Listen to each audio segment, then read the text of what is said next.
I don't know about you all, but I am sick and tired of other groups of people trying to present and act as though slavery was normalized. I want you all to listen to this representative by the name of Michelle Reneau. Let me give you a little context on this. She's basically quoting something from the Bible, trying to normalize slavery.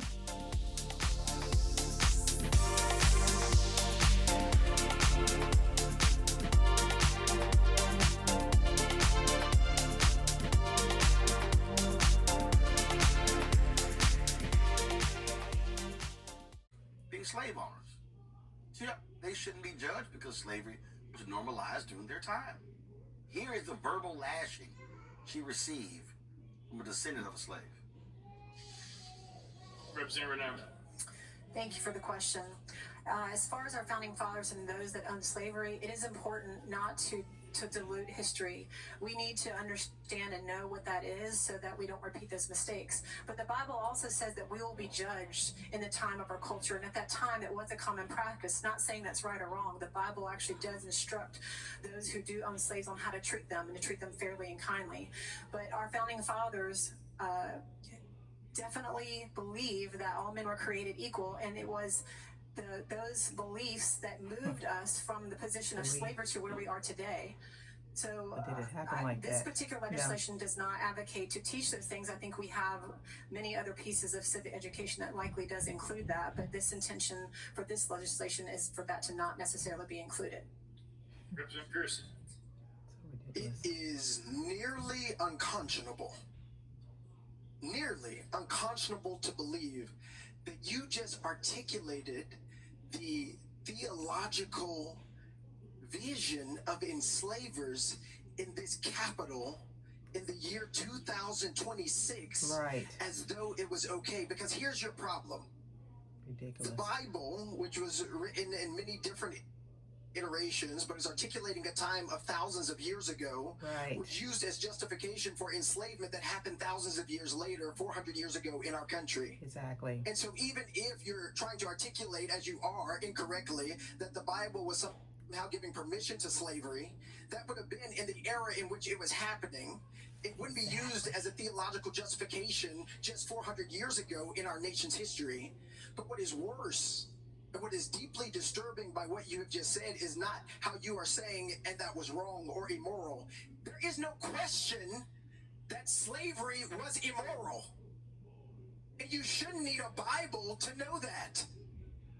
And there were always people who were antithetical to the antebellum South's iteration of chattel slavery. Right. The people who were enslaved, who were kidnapped from the continent of Africa and brought here against their will. And I am a Christian, and I am a 7th-generation Tennessean. I have read the Bible from front to back, and the stories about love, about who Christ is, about loving thy neighbor and loving God is what we are told to profess.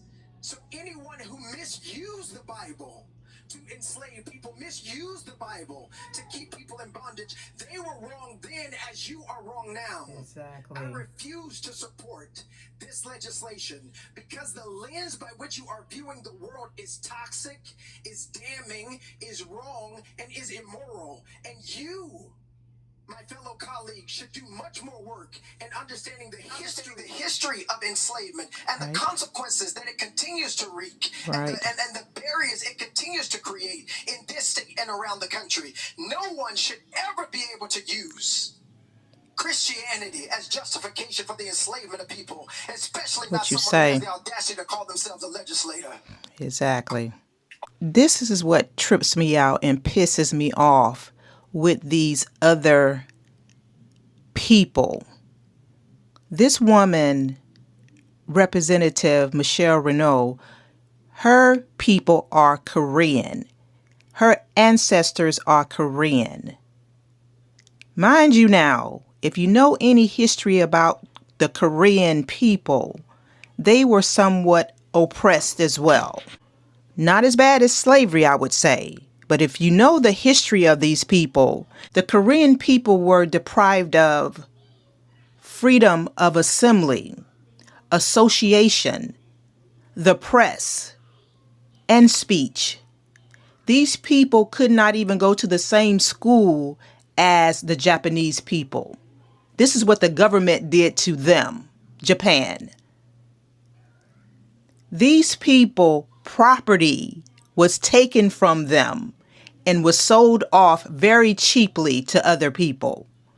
So again, for this woman to sit up here, quote the Bible, to make it seem as if though slavery was normal because it's coming from the Bible. And like he said, this was written many years ago, so it would not be pertaining to, of course, the year that we're in right now, for you to try to make something seem like it's so normal, because hell, it was not normal back then when people were stolen. But see, this is what pisses me off with these other people. They want to be so white so bad that they can taste it. And you want to talk about normalizing something like this as slavery? Are you kidding me, Korean woman? You want to normalize slavery? And your ancestors went through this? Are you kidding me? These people are so freaking delusional. They want to be so close to whiteness that they can't stand it. They want to talk about everybody else, throw everybody else in the mix, like black people. This mess was not normal. But he told her right. He told her right. For her to be in the position that she's in, this is what you're talking about? Lady, come on. I'm so sick of these people. I'm actually sick of these people. They need to go somewhere and sit down and take a seat and learn the history. But you all come below and tell me your thoughts on this. And if you enjoyed this video, please check out my next video because I think you will enjoy it.